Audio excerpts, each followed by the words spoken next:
Daniel Bechtel-Unekis, originally from Iowa, holds a bachelor's degree in Spanish and a master's of divinity from Western Theological Seminary. Daniel transitioned from the local church to the nonprofit sector, where he played a pivotal role in creating the Holland Food Club model, and then served as the Ottawa County Outreach Manager, aiding individuals experiencing homelessness. He co-founded Refresh, a ministry that provides showers and auxiliary services to those living outside. Later, as a systems administrator at the Michigan Coalition Against Homelessness, he trained homeless service providers statewide on best practices and data collection to influence state policy to develop regional strategic plans for addressing homelessness. After earning his MSW, Daniel shifted focus to clinical social work and is now a full-time psychotherapist at City on a Hill, offering free therapeutic support in both English and Spanish to uninsured individuals. He lives in Holland, Michigan, with his wife, Carrie, and he foiled my plan to make fun of him. Anybody that knows Daniel, he's famous for wearing shorts all year long. And look what HASP has done to Daniel.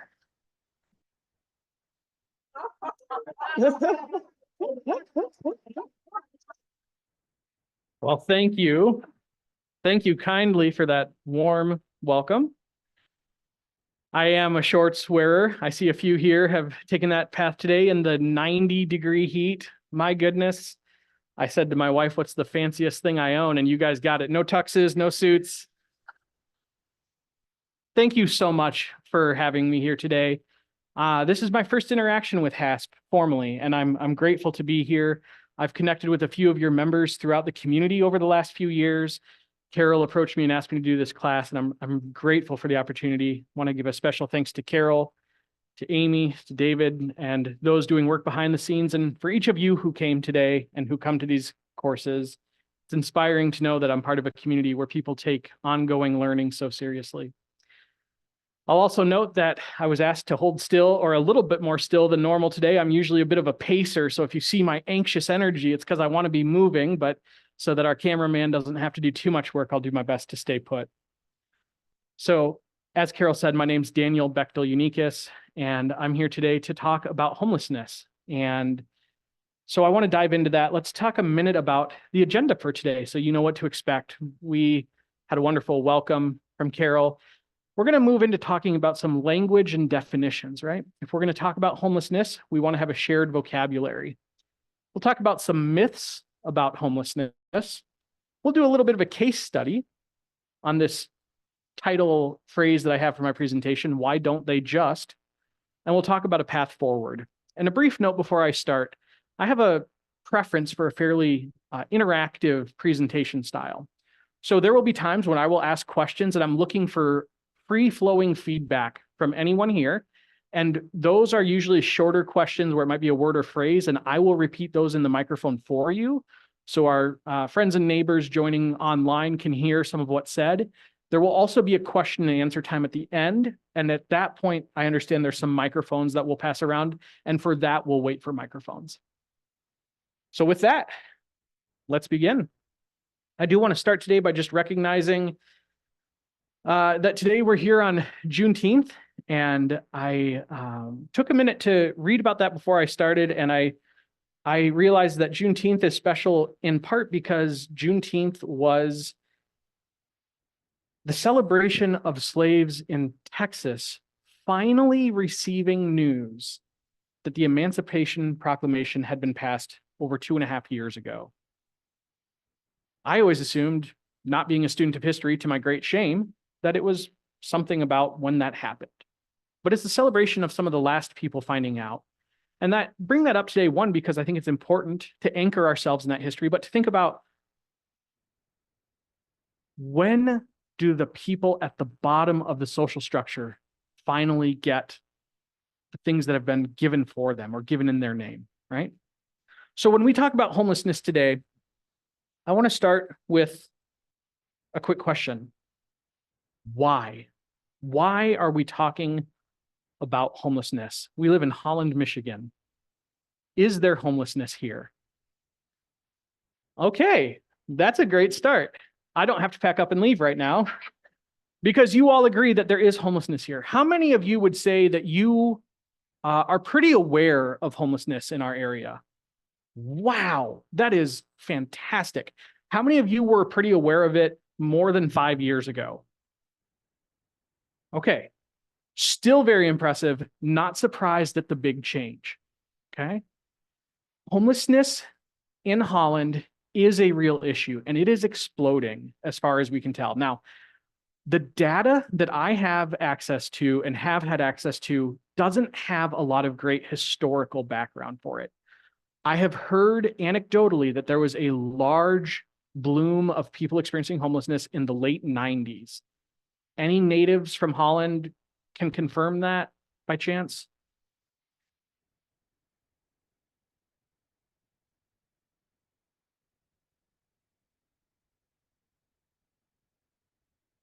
Okay.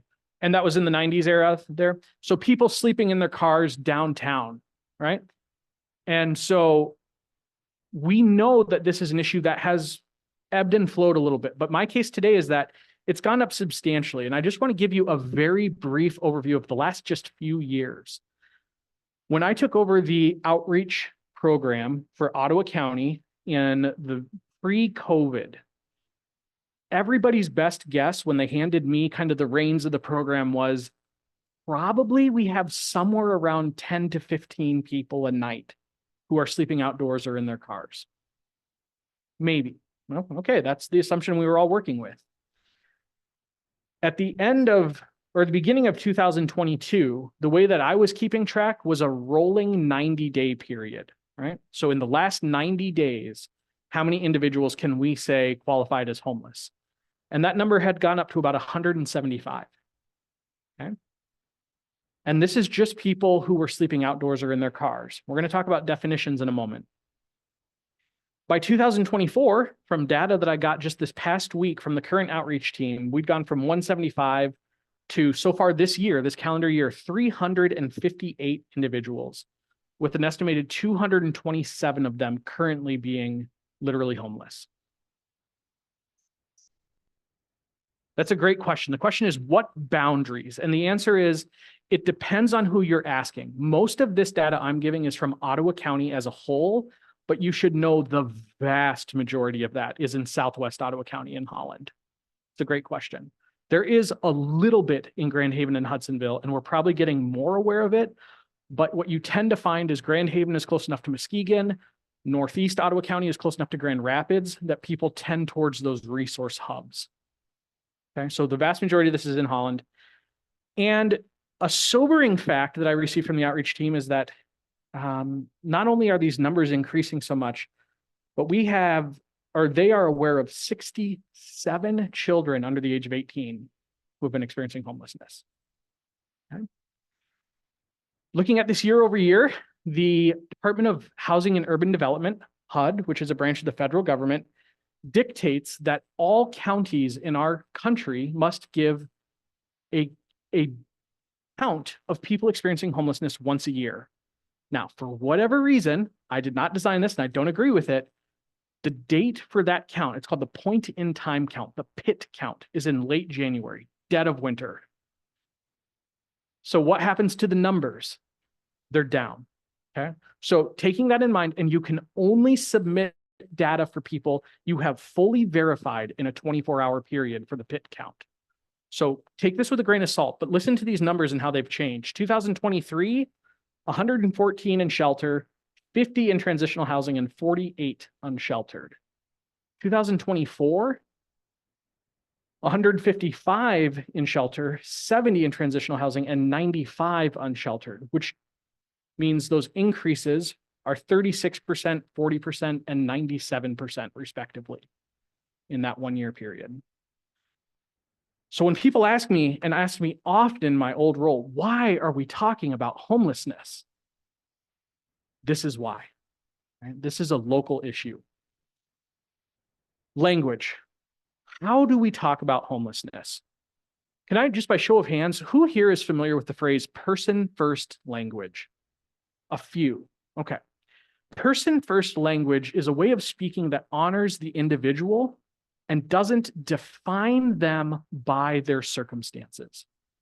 A very simple example of this is a child might say, or a parent might say of their child, my child has an autistic classmate. Okay? But I want you to see if for you this feels any different. My child has a classmate who has autism. Some would say that's just semantics. I would argue there is a deeper thread there of respect for the individual not being defined by their experience. So when I talk about this, I will do my best to say person experiencing homelessness rather than homeless person.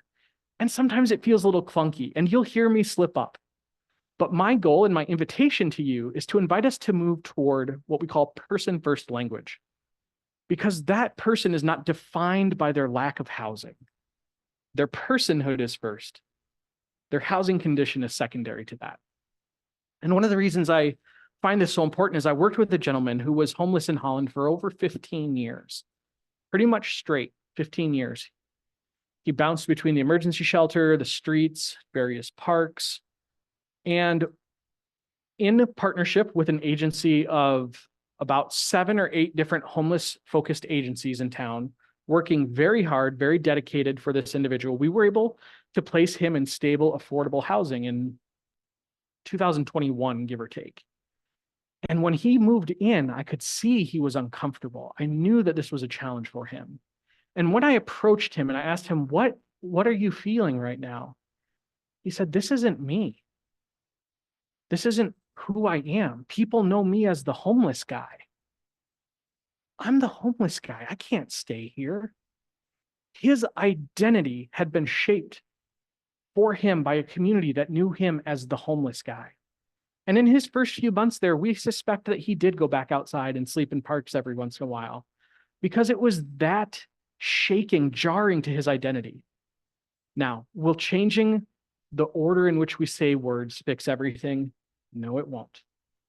But I would invite you to consider the way that it can shape an individual's self-perception when they are recognized first for who they are as a person. So, person experiencing homelessness, that's person-first language. So, homeless. What does it mean? Colloquially, give me some input. What do you mean? What do people mean when they say someone is homeless? What's their situation? No permanent residence. No bed to sleep in. No mailing address. Few more. Sleeping in a car.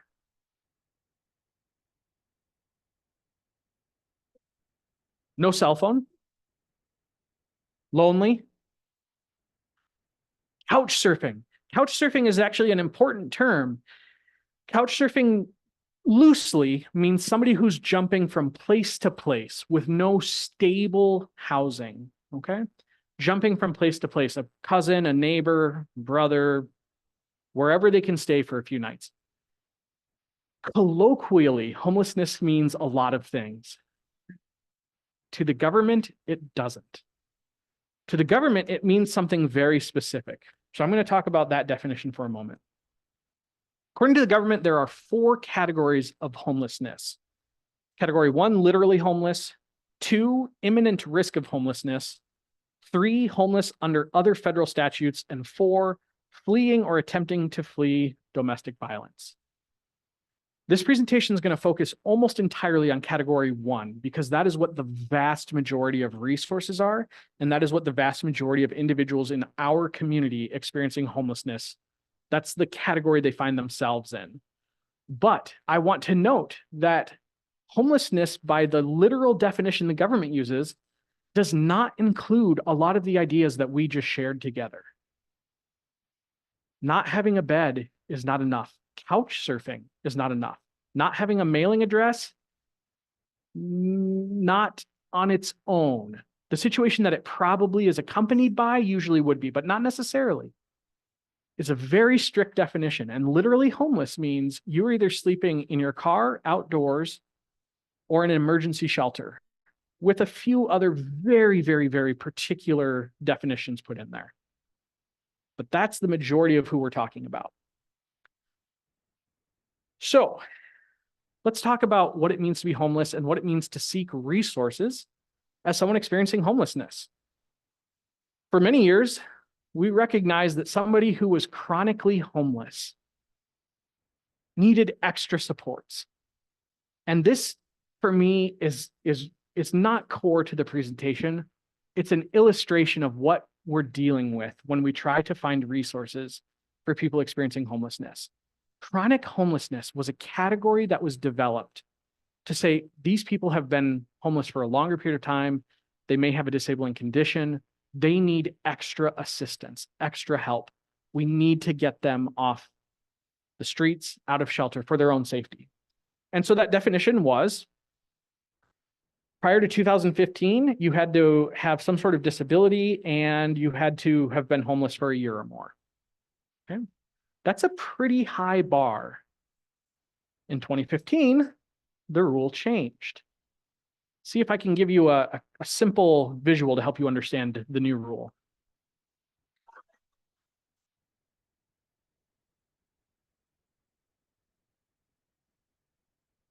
This is now how you decide if someone is chronically homeless.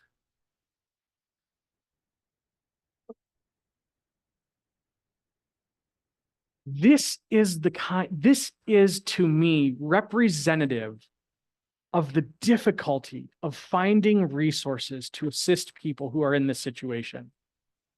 Now, this comes from the federal government's Department of Housing and Urban Development, HUD.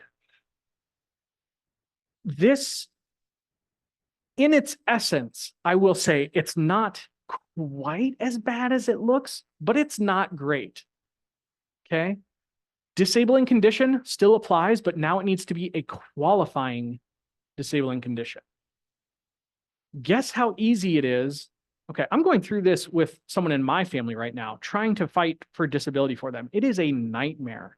They are stably housed and have a lot of support around them. Incredibly difficult. Imagine trying to do that when you have no stable place to stay. It is nigh impossible. On top of that, it's no longer enough to just have been homeless for a certain period of time. It either needs to be 12 consecutive months or at least 4 times over 3 years that add up to 12 months or more. So you have a healthy individual who's been sleeping outside for 18 months, can't be chronically homeless, they're healthy. You have a disabled individual who's been sleeping outside for 11 months and 15 days, doesn't count. It's not a year. A disabled individual who's been outside for 3 months, 3 different times, or 5 months, 3 different times, it doesn't count. It has to be at least 4 episodes, adding to a year or more. These are the cracks in the system. Okay.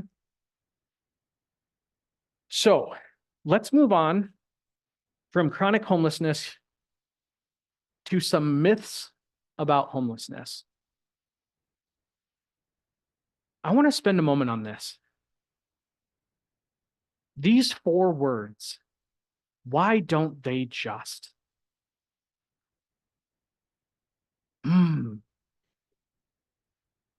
I have heard those words so many times in my years working with underserved populations, be that homelessness, food insecurity, people living in poverty. Why don't they just? What's the subtext to that? What are we sort of saying when we say that? Yes, lazy, it's their fault. Others, they have a choice. You guys are going to do my presentation for me. What else? Yes, work. God's will. Either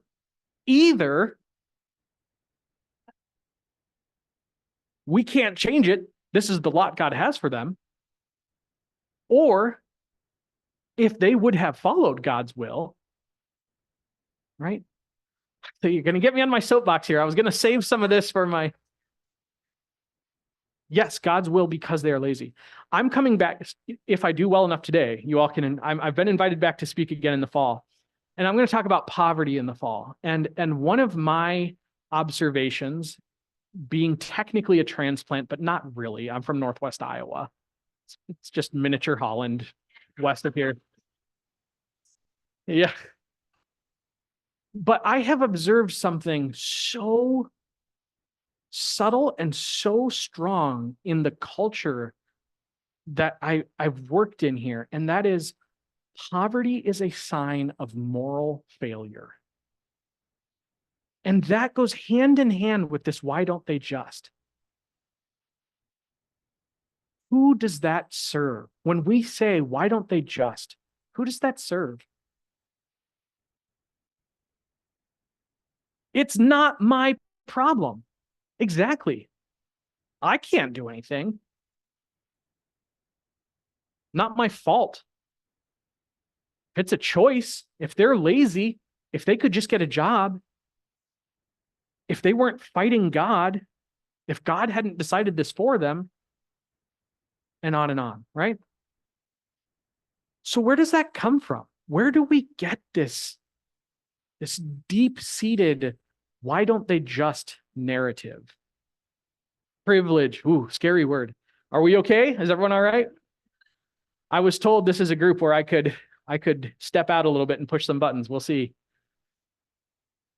Simplistic. Privilege, simplistic. Someone over here said, of course, yes.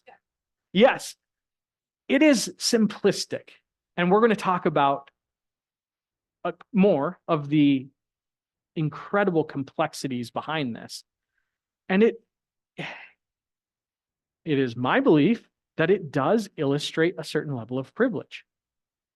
I wouldn't have wound up in that situation. And if I did, I would just go to my aunt, my neighbor, my friend, my siblings, my bank, right? Because poverty of network is another very real type of poverty. Many times, by the time somebody is living out in the woods or staying in an emergency shelter, they've burned those bridges, and there probably weren't that many to begin with. Why don't they just? One of my invitations to you today as you leave here, see if you can notice the next time you hear that phrase and see if it isn't related to othering. Are we familiar with that phrase, othering? Shaming? That's them over there. Why don't they just? Now I'm getting ahead of myself. Let's talk about myths about homelessness. Number one, this is a result of their choices. Yes, thank you.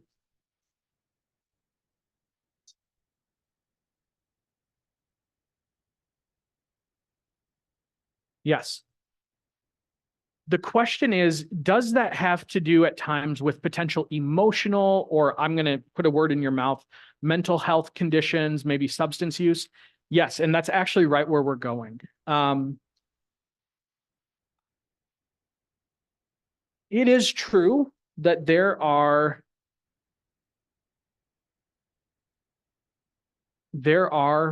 a higher level of mental health and physical health conditions in this population. My question is, chicken and egg, which came first, right? These are often intricately intertwined, especially addiction, which, by the way, statistically, the majority of people experiencing homelessness do not have problems with addiction. The most recent data that I've had access to suggests that is not a true correlation. Is it higher than the general population? Yeah. If you were living in the woods and it was 96 degrees out, would you do something to take your mind off of it? Because I know I would. And I tell you what, I'd rather deal with 96 degrees than 10 below zero. Right? So yes, But would be my answer.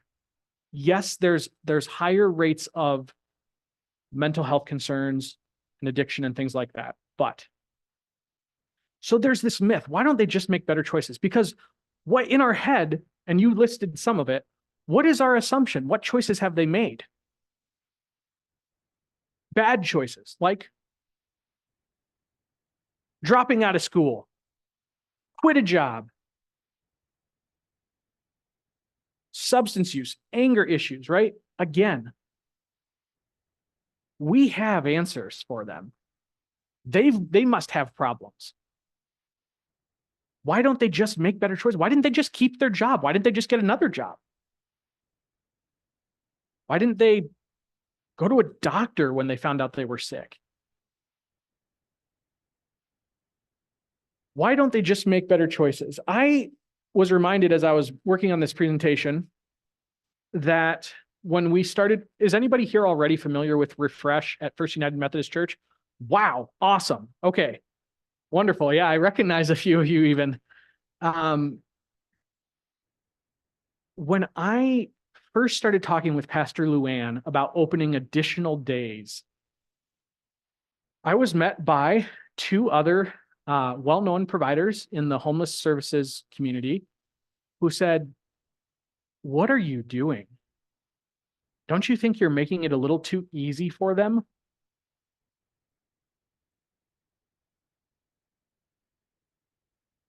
Showering 3 times a week. Isn't that a little too much? When the problem is they've made poor choices, you can say things like that and not question it. Yes.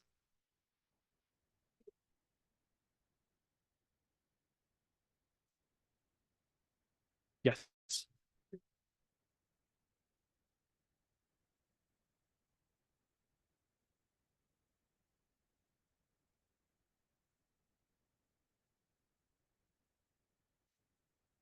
Yes. I'm going to repeat that a moment for our Zoom friends.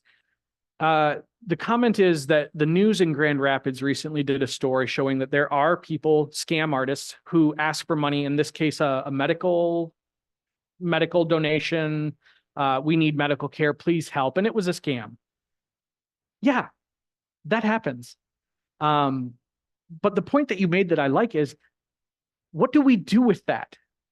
Do we sit down and wrestle with the complexities that drive someone to make a scam, to ask for money on the side of the road to try to survive? Or do we say, they're all a bunch of criminals? Why don't they just get a real job? Where that motivates us to go, I think, tells us a lot about what we're thinking and doing internally. One other thing I want to say about this misconception of why don't they just make better choices? It implies that those people, here we are again, those people, they're not worthy of our support. They don't deserve it. They don't deserve help. And it increases and normalizes discrimination and exclusion. And here's the really rough thing about that. If you weren't already low enough in life, when society looks at you and says, you are trash, you are not worth it, it is extremely difficult not to adopt that view of yourself. And beyond that, what is the primary pathway for societal change in these issues? It's usually policy. And who wants to change policies if this person's experience is their own fault? Let's take a look at the next one. They're lazy, right? Why don't they just get a job? What do you all think the barriers are to finding a job if you're experiencing homelessness? Transportation, huge, huge one. Yeah. Appropriate clothing, education, 3 times a week showering, telephone, transportation, felonies in your background. ID, identification, another huge one. We're going to come back to that. Childcare is enormously burdensome, right? This is, again, me stepping a little bit out of the presentation we're in right now. Childcare expenses are so high right now that most of my clients have to work 30 to 40 hours a week to pay for the childcare so that they can work. That's a problem. That's a big problem. Other barriers. No address. Yeah. No phone, which we use our phones to do what now? Not just make calls, but apply for job. Internet. The number of jobs that have online only applications is very high, especially in high turnover, low wage jobs, right? That's tricky. If I'm in the woods, that's a hard sell because I don't have the clothes to show up to an interview. If I had the internet to get the application sent in to get an interview, if I have the phone to receive a call to say we'd like to interview you, then I have to get there somehow. And I have to try to explain to them why they can't mail anything to me. And hopefully it's a day that I got a shower and it wasn't too hot out on my way there because I'm probably riding a bike or walking. Right? Food. What do you eat? Where do you eat? Now, some of you, I understand HASP is a very communally focused and engaged group of people. And some of you may be aware of a lot of the resources that exist for some of the things we're talking about, right? The community kitchen at Community Action House in Western Seminary is obviously a great resource. Resilience, formerly Center for Women in Transition, has clothes for women who need clothes for an interview. There are some examples of places where you can get assistance with these things. But my question is, do you think that all the help added together, if you knew where it was, could get to where it was in the time that it's offered, would all of that be enough to overcome the barriers that you're facing? Yeah. Another one, gaps in work history. That's a hard one to overcome. It really is. Criminal background, somebody mentioned, can be a barrier, right? And we'll talk a little bit later about why sometimes that criminal background can be so darn tricky when you're living outdoors. Yeah. Yeah. You want to get into the emotional, mental side of things? How hard is it for you to imagine what who here is a harsh self-critic? Okay, there's a few of us out there. I don't tie my shoes well enough and they come untied during the day and I'm down in the depths thinking, what an idiot. Why can't you tie your shoes? Right? What do you imagine would happen to someone like us if we're find ourselves living on the streets? The toll that takes on you, right? Mentally, emotionally, absolutely. Wonderful. Myth 3, why don't they just stay away from here? Why do people want homeless people away? It's uncomfortable. What else? It's embarrassing. For who? Yeah. Somebody said it could be me. What else? Fear. Yep, that's a huge one. Say again? Trust. Others. Guilt.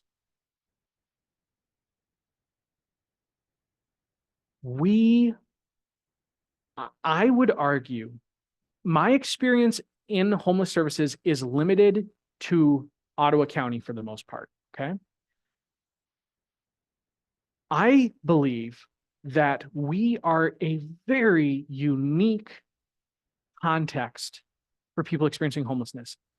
In that, when you go to Grand Rapids, who here knows an area in Grand Rapids where you're bound to see people that it looks like, or you assume they're experiencing homelessness? Right? We know the name of the street. Who here has been to Chicago and seen that? Why do I not see that everywhere I go in Holland?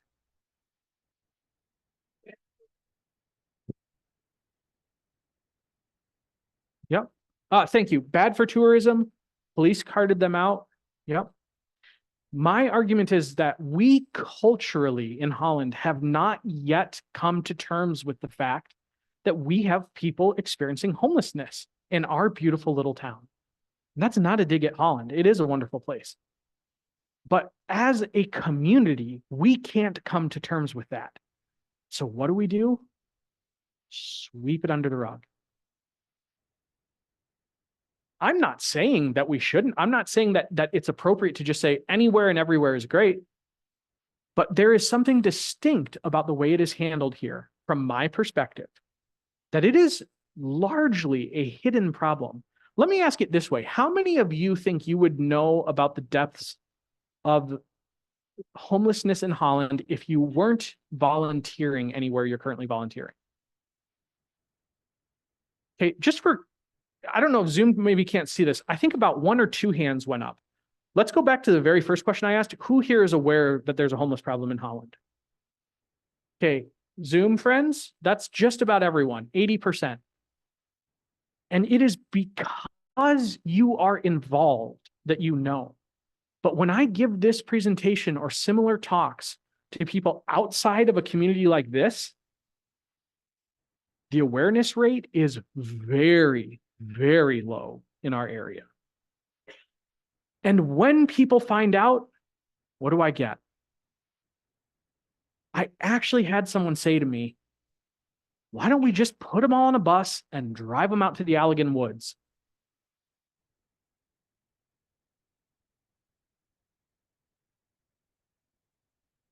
What do you think? What's in the Allegan Woods? Nothing. Right? If they want to eat, now, I'll give this person a little bit of the benefit of the doubt. Maybe they were trying to say, let's build some housing out there.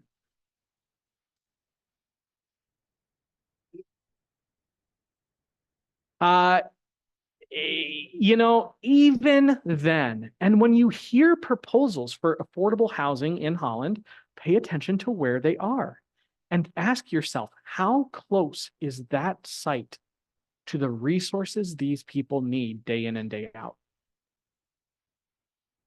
Why don't we just ship them to Allegan? Why don't they stay away from here? Because they are what? They're dangerous and they're violent. That's our third myth. These people are scary. They're dangerous and they're violent. They're criminals. They're bad people. They've made bad decisions. I don't trust them. I am not here to tell you that there's never truth in that. I'm not here to tell you that every single person experiencing homelessness is the utmost character and can be fully trusted. But what I am here to tell you is, if your belief is that they are bad, dangerous, and violent people, here's a reality check for you. On the screen, 20% of unhoused people are estimated to have been the victim of violence, compared with around 2% of the general population, according to research published in the journal Violence and Victims. That's ABC News and the Associated Press. Okay, who are my math people here? That's 10 times disparity, right? That's pretty horrific. Next reality check. That is the lowest number that I could find. Looking at some other data, according to National Healthcare for the Homeless, 49% of men and 48% of women have been subject to sexual or physical violence. And now we're at a factor of about 24 times. And unfortunately, that was the second lowest I could find, because most of the research is hanging out somewhere in the high 50s to low 80s. Okay. The Wilder Foundation study, which took place in Minnesota, of over 4,000 people experiencing homelessness, said that number was approximately 58% of people experiencing homelessness. And it went up to 76% when interviewing women and 78% when interviewing LGBTQ plus people. And our own local data suggests that at least 50% of women who are experiencing homelessness are in domestic violence situations. 10 times is pretty bad. 35, 40 times might be close to where we're at. I'm going to come back to you in just a moment. Question here first.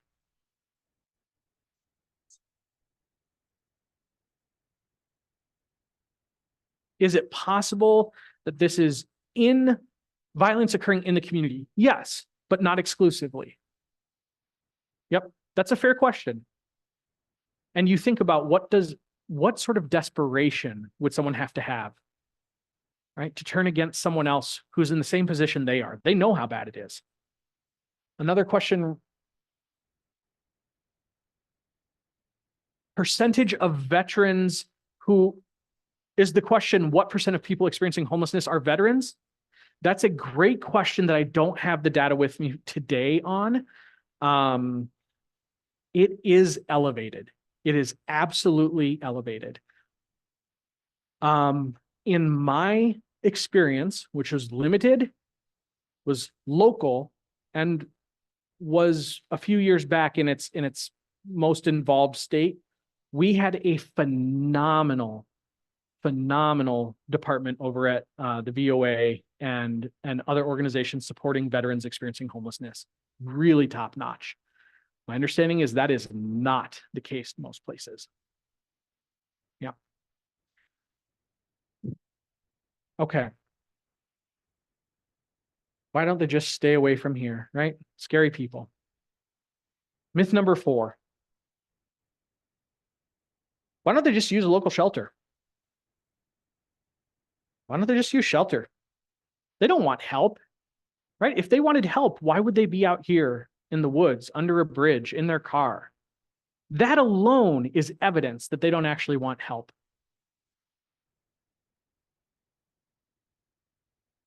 Wouldn't that be nice? Wouldn't that be easy?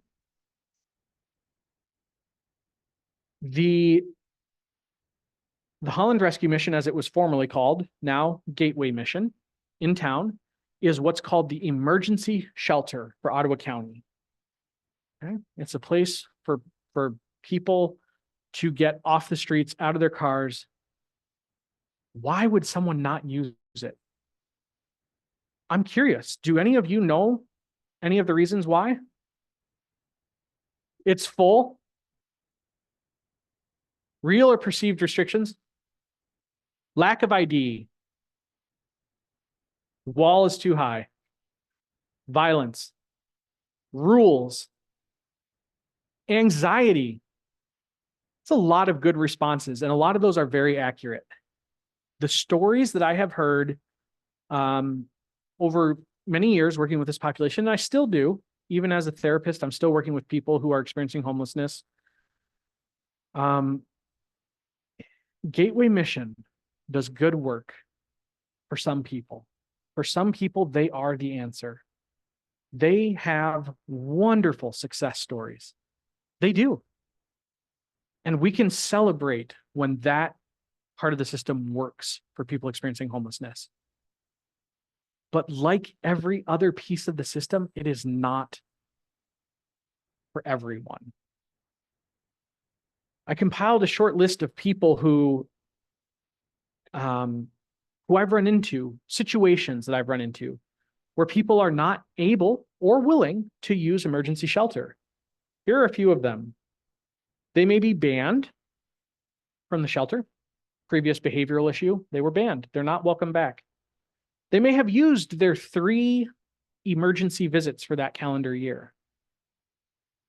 Now, 3 emergency visits each. Now, I want to be very clear. I don't work for the mission. These policies may have changed or may be changing, but my understanding is that the current system is there's 3 2-week long times a year that you can stay there in their lowest barrier, kind of everybody is welcome. From there, you advance to a different program in the mission, which has additional barriers or rules or restrictions that first level does not. So if I'm not willing or able to comply with the rules or expectations of a higher level of care, I get those 3 visits a year. Okay. Clients with severe mental illness might not be able to utilize the services of the mission. Clients with ongoing substance use, while they may be welcome in the lower level or the lower entry programs, may not be willing and able to participate in the ones that have a little bit of a longer stay associated with them. Clients with pets. Who here are my pet lovers? I have 3 cats. And I would not part from them, especially if I were in a situation so desperate where that's the only real sense of felt connection I have.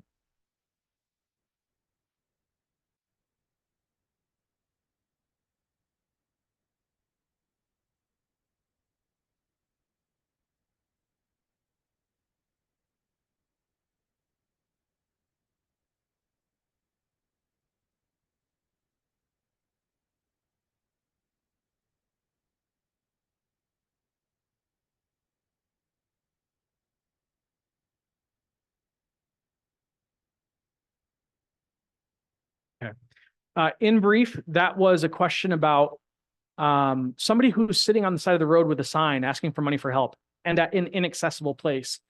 And the speaker said they actually called the rescue mission to say, would you be willing and able to go pick this person up to see if you can shelter them? And the response was, no, you should call the police.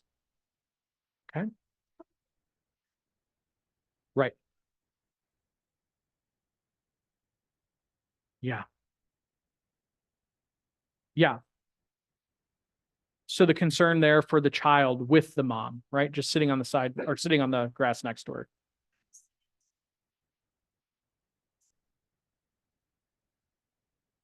Whew. Uh, do the police know what to do in this situation? The short answer is yes.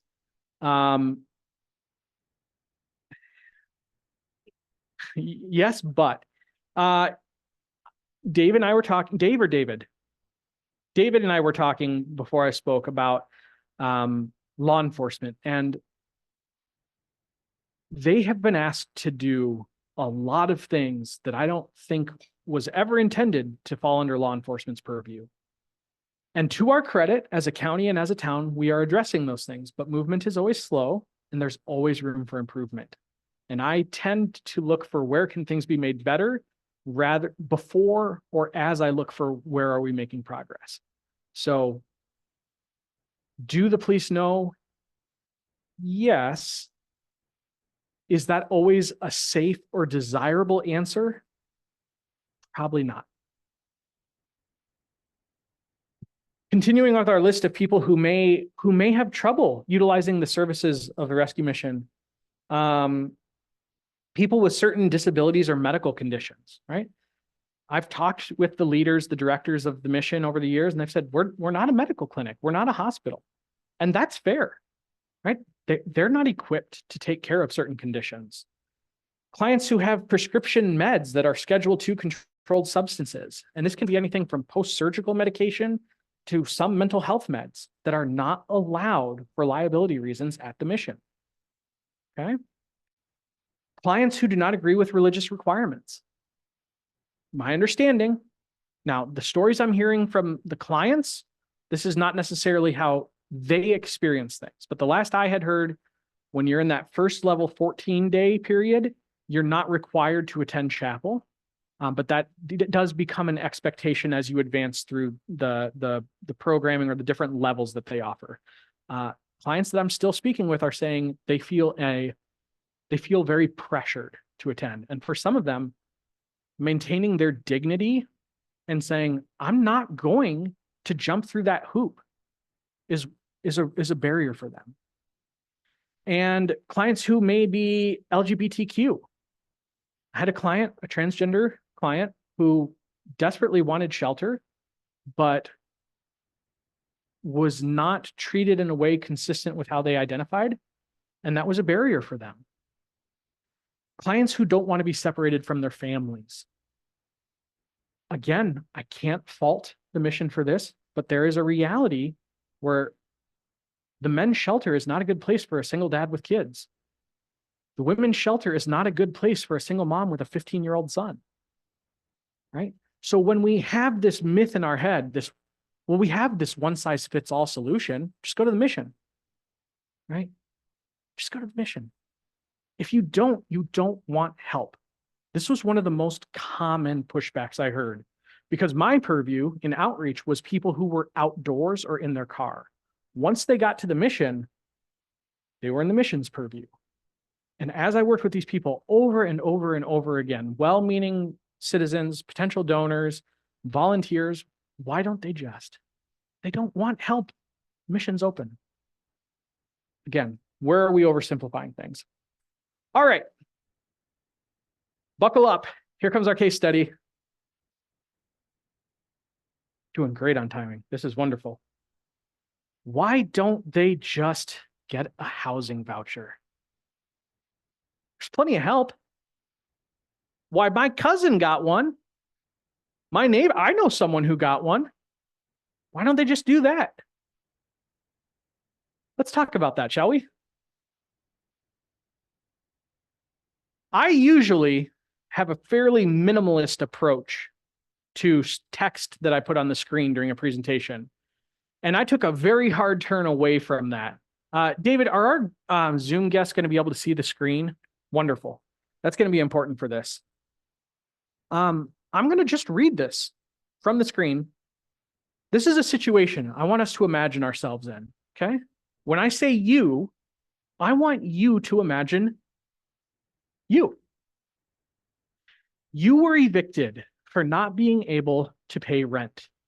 The winter was coming and you held on as long as you could, but the money wasn't there and the judge tossed you out. You now move into your cousin's 2-bedroom apartment with her family of 6. Where should you go? Yes, to the HARA, this Housing Assessment and Resource Agency. In our town, the HARA is Good Samaritan Ministries. In our county, I should say. Yeah, go to Good Samaritan Ministries to get a voucher. Good job. Your journey is over. Nope. You go to the HARA, but unfortunately, they can't help you with a voucher because you're not literally homeless. Where are you staying? Cousins. You're not literally homeless.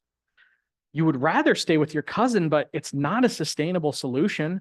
And the only way to get a voucher is to be literally homeless. You decide to move out.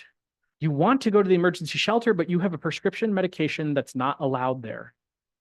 You're forced to sleep outside. Well, now you're literally homeless and you can go to the HARA. But unfortunately, you lost your ID in the shuffle. You now need a new state ID, but, and this is not a joke, they can only be sent through the mail, and usually to the address listed on your old ID. For our example, you can be one of the lucky people who can find a mailing address. And you're lucky because it only takes 2 weeks for the ID to come. Now you can get your voucher. So you head over to Good Samaritan Ministries and you're told there are just over 300 people on the wait list for a voucher. They cannot give you an estimate for how long it will take, as they don't even control the vouchers, just the wait list. Community Housing Advocates is the one who controls the voucher. So you're told, call back every 90 days to renew your information on the wait list. If you don't, you'll lose your spot on the list. And also, during the time you're on the wait list, if you ever stay in a non-homeless situation, like say staying with a friend during a polar vortex, guess what? You've now disqualified yourself from the wait list. Okay.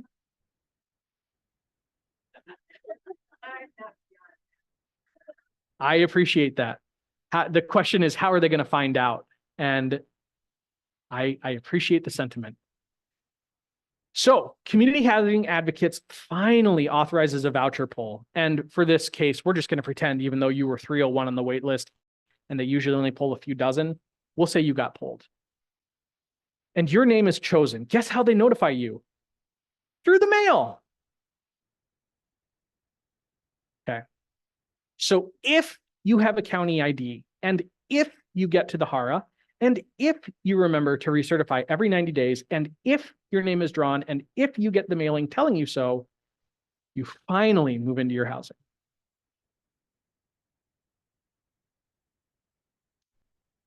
You may have been waiting for over a year at this point, but you still haven't gotten a voucher. You actually get, and this is not a joke, an application to apply for a voucher. If you understand this very complex form or you're connected with a caseworker who can help you, you fill out the form and then mail it back. And then and only then do you get your housing?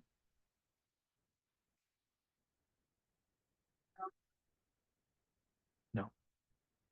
Unfortunately, what you actually get is just a piece of paper saying the state will help you pay for your housing, but you have to find it. So now you and dozens of other people whose names were pulled from the list are all searching for a housing unit. But at least there are tons of new apartments in Holland to choose from.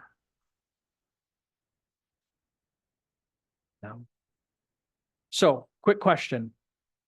I imagine this is not a core demographic of you who are looking for apartments right now, but what do you think a one-bedroom apartment costs in Holland?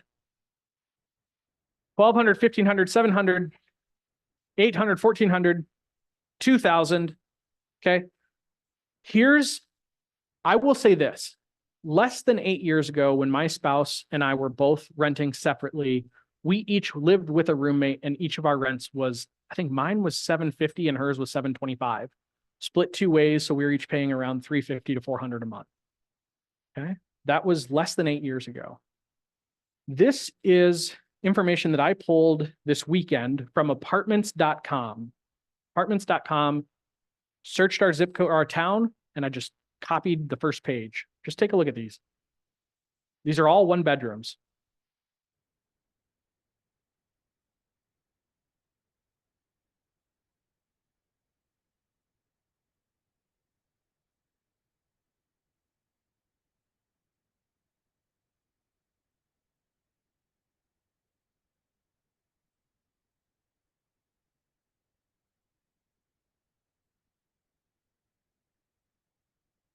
Now, I heard a few people saying, those are nice, those are fancy. I did not cherry pick. I just took the first page of listings. So, just as a note in the bottom left there, average one bedroom price in Holland on June 14, $1,580, utilities not included. So back to our storyline, your voucher is limited. A one bedroom voucher is currently enough for $1,168, utilities included. And don't forget, with the housing shortage in Ottawa County right now, you're not only competing against the dozens of other people whose names were pulled from the voucher list, you're also competing against the general population. And while some municipalities have anti-discrimination laws in place, landlords still seem to have a strong preference for those renters who do not have a voucher. During this housing search, you're responsible to pay housing application fees.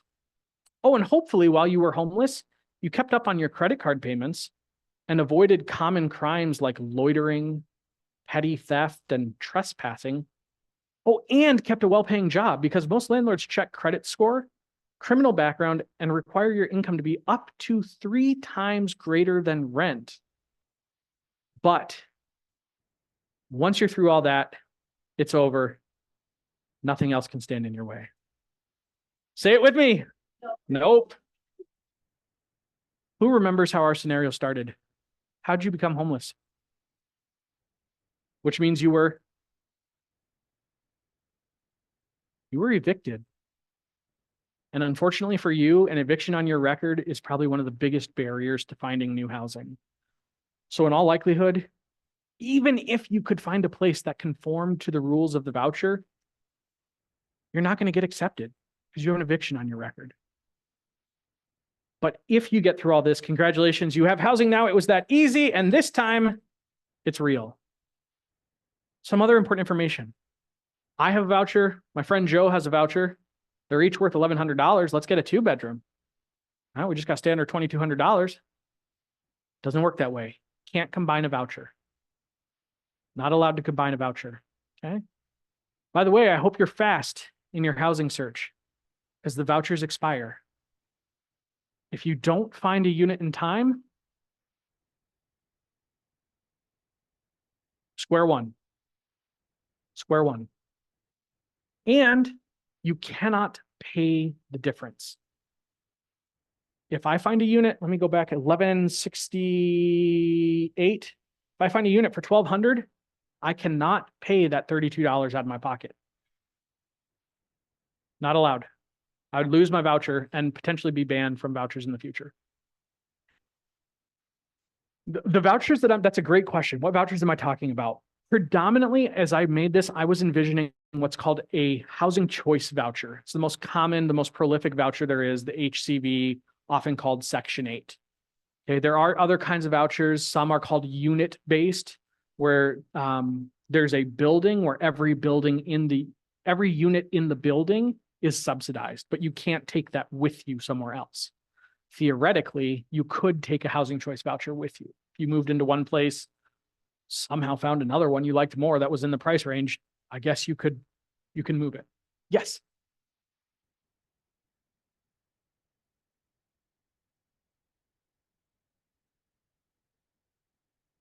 Are there criteria to move you up the list if you have children when you apply for a housing voucher? No. There are some different avenues that you may be able to pursue, but there are no quick shortcuts. So when we talk about why don't they just, here's what I like to remind people. If you get stuck in the situation, there's a little acronym help you remember how to get out of trouble. Here it is.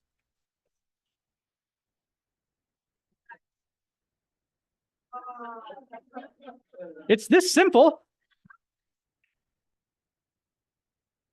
Don't get evicted.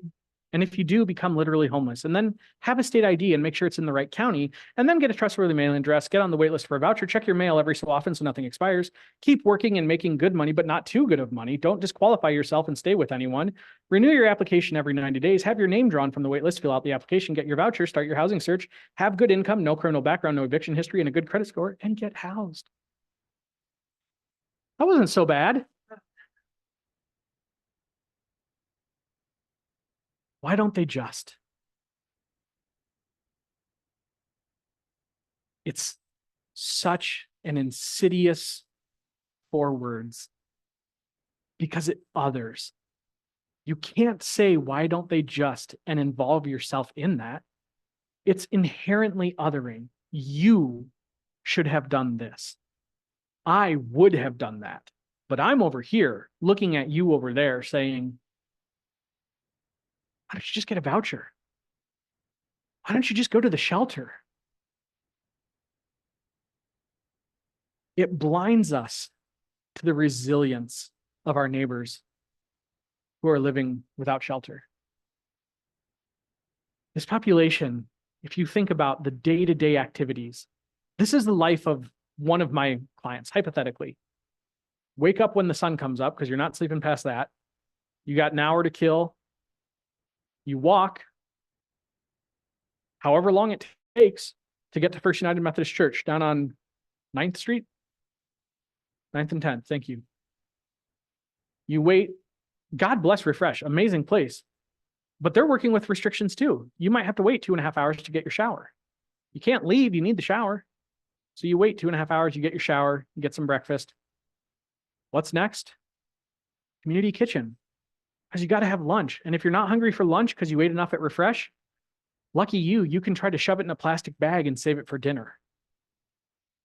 From there, you got to find somewhere to try to spend the hottest part of the day, right? If it's summer, or you got to find somewhere not to literally freeze to death if it's winter. So you find your places, you find your people. Maybe you try to fill out a housing application, try to meet with the outreach team and get an Obama phone, free government phone. Well, maybe you get on the wait list at Good Samaritan. Maybe you head down to the mission and see if they'll take you in. And before you know it, the afternoon's gone. And you've got to figure out where you're sleeping tonight. And because of the way that we culturally, as a community, deal with homelessness, it's not always an easy space to find. I have had clients sleep in the woods or in their cars. And when they're discovered, what do you think happens? Let's start with the woods. What happens when they find out there's an encampment of people in the woods? They disband it. Yeah. We have had some phenomenal interactions with law enforcement and State Department of Transportation, DOT, Department of Transportation, who have really worked with us when I was on the outreach team to try to make these transitions possible for people experiencing homelessness. They had to take action, but they would involve us, they would work with us. I don't know if that's still happening, but I do know that places that people used to stay and have a little bit of safety have been clear cut so that there's no space left. Cars are told to move along. You're not safe here. You may not park here. You may not stay here. Right? Yeah. Why? What's wrong with camping in the woods? The answers I get depend on who I'm asking and how publicly they think their answer is going to be taken. From officials, the answer will almost always be safety. It's not allowed. It's someone else's land, it's state land, it's city land, it's private property. It's not safe. We don't want them there. And the question that I always try to ask is, where should they go? Yeah.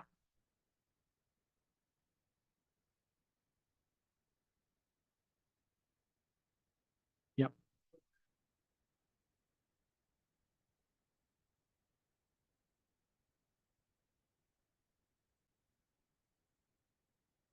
Mhm.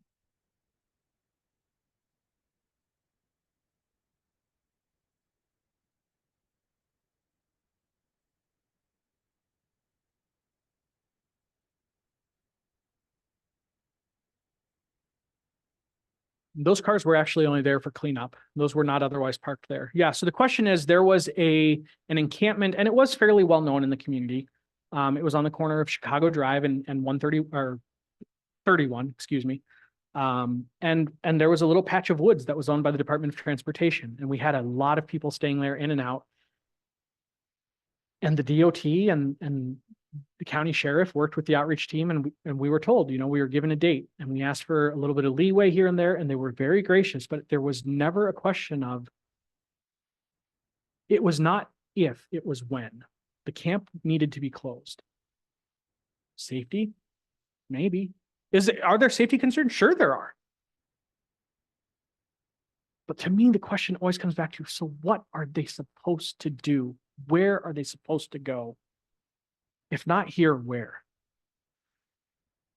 These people are very resilient, and they know how to utilize resources the best they can. They're surviving what I do not think I would be able to survive. I'm sweating up here right now. I wouldn't make it out there overnight when last night it got down to 83, I think is what my phone said. Right? And that's a little bit in jest, but honestly, think about trying to survive out there in the extremes of temperatures we get. And that's just one element. That's just the weather, let alone life day in and day out.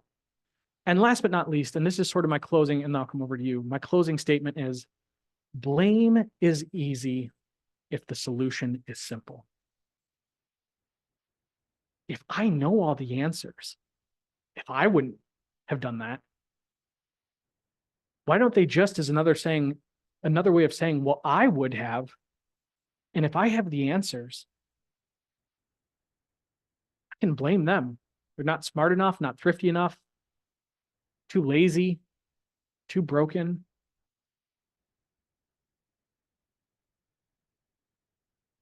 So what can I do? And then I'm going to do a question and answer time after this. What can I do? Right? This is hard information. This is not fun stuff to hear. There's a lot of barriers in place. So first and foremost, become informed. You sitting here right now learning about this. Not that I have the definitive information. This is one person's perspective, but you taking the time, signing up, sitting in on Zoom, being here in person to think about, what do we do with this as an individual? What do I do with this? What do we as a community do with this? Right? And being informed is important, but I also would encourage you not to let it stop there. Speak up in your network, in your community, in your family. When you hear someone say, oh, I went into Myers and there was some obnoxious person sitting out there with a sign, I just want to say, why don't you just go get a job like the rest of us? See if you can find a little bit of bravery in yourself to say, hey, actually, do you mind if I respond to that a moment? I wonder if that's maybe not the most helpful attitude. I get what you're saying, but could we have a different conversation?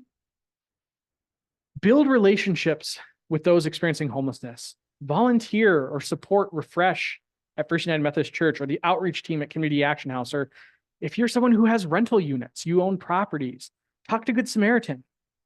Talk to Good Samaritan anyway. See how you can volunteer there. And some of these things will help facilitate relationships. There's not always a clean break. I think in our culture, we love pretending there's always a black and a white, but oftentimes people lean more towards individual solutions, people focused, or more macro system solutions. Who are my individual people? You'd rather do the work in relationship with other people. Okay, not as many, that's fine. These are great opportunities for you. Who are my more, and you don't have to raise your hand for one or the other, who are my more macro systems-based people? I want to address this at the root. It's going to be a longer, harder fight, and I'm in for it. Okay, let's talk about that. Support or join systemic change efforts. And here I'm thinking locally, that's the Lakeshore Housing Alliance of Ottawa County, until recently housed at United Way, now housed at Good Samaritan Ministries, or the Michigan Coalition Against Homelessness. If you want to really dig in and get involved at a state level and a policy level, check out the Michigan Coalition Against Homelessness. These are wonderful agencies doing this work day in and day out, and you don't have to be the expert, right? And last but not least, people say, what's something concrete? What's something tangible? And maybe we don't have this opportunity every day. How many of you remember the unified, or the UDO? AD, well, that's the, yeah. We had a vote a while back to change our zoning laws. UDO, thank you. Development Ordinance? Unified Development Ordinance, UDO. Big thing in the community for a while. Lots of signs, lots of fear mongering. Oh, if you approve this, your property value is going to fall out and there's going to be criminals everywhere. It's going to be very scary. Nobody's going to have a backyard anymore. I don't know. Policy solutions are rarely perfect. But what we're learning in the real world, in the cities that are dealing with this best, is that it requires zoning changes. So if you want to pick one thing as a concrete action to take away from today, push what you can, push for changes in our zoning ordinances that allow us to follow the paths of cities and states who are really making progress on this. With that, I want to take a few questions. We have some time. And for these, I'm going to ask that you wait for microphones because these may be a little more involved. So I have a few over here already. Yeah. Yeah. Can you speak about Lifeline, if they have had an effect or whatever? Thank you. Thank you. Yeah. I have heard that with the closing of state mental hospitals, the homelessness situation rose. Yep. And yes, the state mental hospitals weren't wonderful at all, Right. but in some other ways, they provided protection that people don't have. Has anybody looked at returning to some kind of basic care facility? Great question. Thank you. I'm going to start with the first one, and then I'm going to come to that one. Lifeline Ministries, a fairly new startup. Many of you may be familiar with Pastor Willie Watt, previously of Escape Ministries.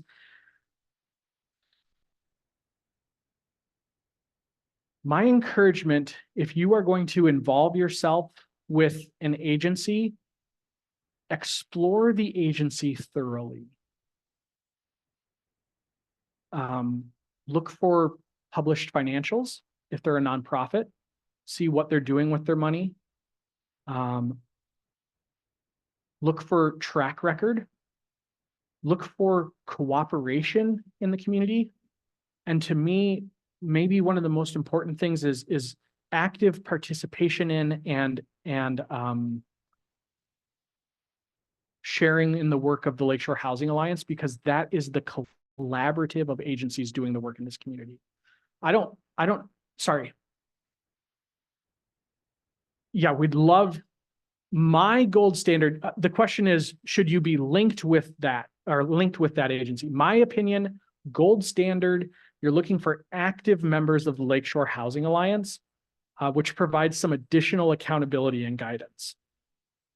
To the other question about state hospitals and or state mental health, this was through the 60s, 70s, and 80s, we had the asylums, right? Large hospitals where essentially we locked people up with mental illness. It was not a great system, had lots of flaws. I learned a lot of that just touring Traverse City's old asylum. Some of you have done that. In the 80s, we did this massive deinstitutionalization. The idea was we'll provide community mental health structures to receive this influx of people back into the community. They were massively underfunded, and still are, to meet the needs that were there. So do I think going back to something modeling asylums is the right answer? Is anyone talking about that? No, but I think we do have to. Are we familiar with the term intersectionality? Briefly, where different identities or different aspects of a problem meet each other. So there is an intersection of homelessness and mental health, to oversimplify. Yeah. We need to address both of those because they are intertwined. But I don't think we're going back to that, and I think that's a good thing. Yeah, great question. Yeah. My understanding is that the outreach team at Community Action House does an amazing job. I think they meet at the library sometimes with people. And I think that you've got maybe one or two social workers that are working with that, and it's a tsunami of people. And so would any kind of assistance to Community Action House lead to more funding for them to provide more assistance to that category? Because, you know, I'm not qualified to be Sure. able to, as these other people are. It's a great question. Yes. In short, the answer is yes. Find the agency that you're passionate about. The work that they're doing is what you want to see done. Meet with someone from that agency. Meet with the director. Meet with the president. Meet with the CEO. Ask them what funding they need to further the efforts you're passionate about. Community Action House, I know under Scott Rums's leadership, has been very flexible in using funding to address the needs of the community. And that's where I worked, so that's what I'm familiar with. But I would absolutely encourage you to find those places and ask how you can plug in. And don't kid yourself you have nothing to offer, because some of what I needed when I was in that position was someone to fold clothes and put numbers into a spreadsheet so that I could go do other things. So don't kid yourself, I don't have the skills, because you may need different skills. I think whenever we're talking innovative solutions to big issues, we need to be thinking outside the box. And that includes, you know, looking at those zoning rules in this particular case and really going beyond what has been typical. Yeah. I feel like I heard something in the Portage Kalamazoo area that was being done, a big parking lot outside of some type of a manufacturing plant. Do you know what I haven't followed it closely, but I do know there were whispers of essentially a community space for people experiencing homelessness. People have tried different things. People have tried creating an area for people to pitch tents or live in small trailers or tiny homes. Detroit has had some really interesting experiences with that. Detroit also has a place that actually built small homes and sold them to people at a rate that they could afford. And then after a certain amount of time, they owned the home. They had equity and could sell it when they were ready to. Really, really neat, innovative solutions out there. And it does take thinking outside the box. This is a big problem. But I'm not an expert in what's happening in Kalamazoo. Good question. Yes. My brother-in-law is a clinical psychologist in Spokane, Washington, and he had a homeless person in therapy and a person that was homeless. Yeah, look at that. Excuse me. That's beautiful humility. Thank you. they were able to find an apartment for him, and he was so uncomfortable that he had to put up his tent in the apartment to sleep in. I mean, the psychological ramifications of that change Yes.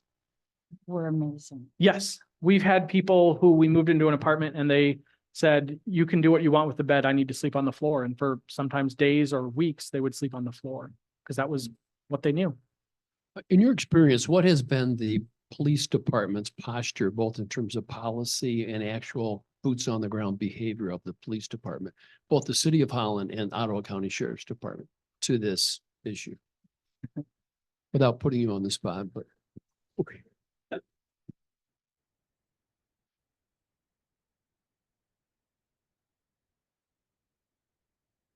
I would say anecdotally, my experiences were very positive. There were significant intentional efforts to deal with homelessness in a careful and thoughtful way. My training is as a social worker now, and I tend to evaluate things more on a systemic level. And in that lens, I would say the system of law enforcement, in a very broad sense, is not particularly well equipped to deal with this. And I think it is the fairest thing that I can think to say is it probably shouldn't be their responsibility. Or it wouldn't ideally be their responsibility, might be a better way to say it. I think there are individuals in law enforcement who have a great heart for this situation, but their backs are against the wall too. When they get a call, they have to take action. So I'm in a few of these questions, I want to acknowledge that I want to provide a little context and an answer where I can, but I also want to try not to speak for agencies or members that I'm not a part of. Is that great? Yes. Well, this is kind of a follow-up, I guess, to that question. In some sense, a homeless encampment is an answer, right? I mean, it's constructed by the folks experiencing the challenge. Yes. It may not be the best theoretical answer, but it may be the only real answer available at the time. So related to that question, I mean, if we could persuade the police not to shut it down while we continue to work on more beneficial solutions, would that be a good idea? I mean, the police work for us, and one suspects, perhaps unfairly, that part of the reason they're told to shut it down is because it's embarrassing to the town and we don't want it to attract other problems or whatever else.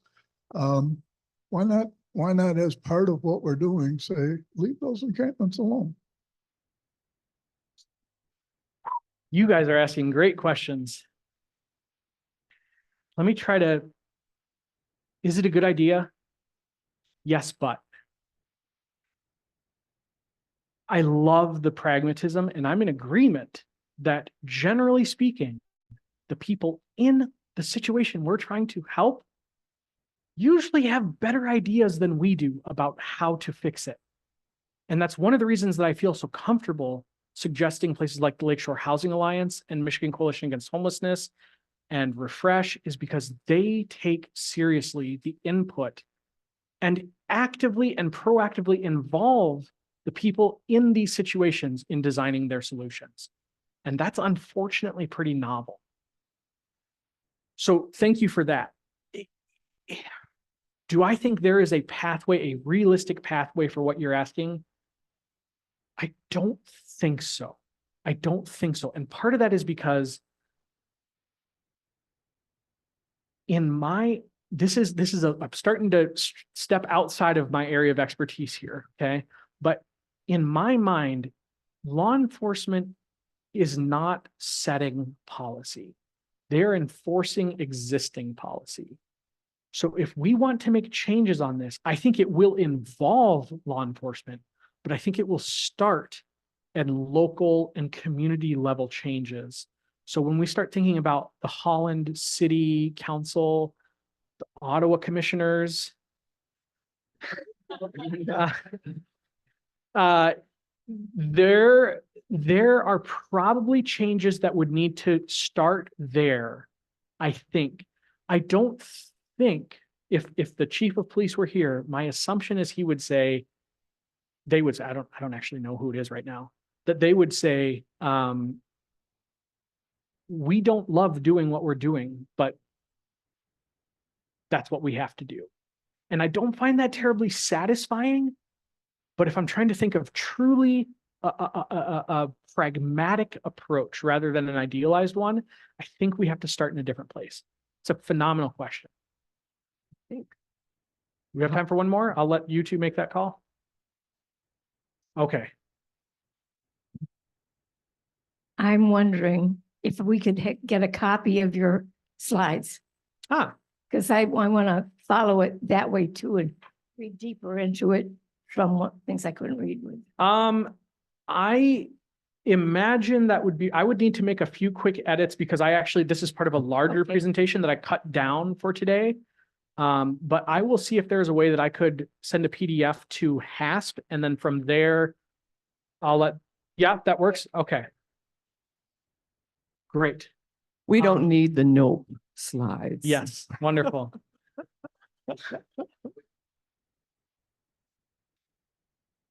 Well, so I think we're out of time. Thank you so much. Yeah. It was a wonderful presentation. In closing, I just want to thank you all for being here and say this for me is a really beautiful opportunity. It's my first time doing this kind of on my own. And as you saw on the first slide, I've just formed an LLC called Digging Deeper, looking for opportunities to get into our community and talk about poverty, homelessness, mental health, trauma. If that's something you're interested in or think you have a venue where that would be helpful, I have business cards up here. I'll invite you to come get that. And if not, that's perfectly fine as well. But thank you so much for your questions and your attention. Have a great rest of your day. Appreciate it.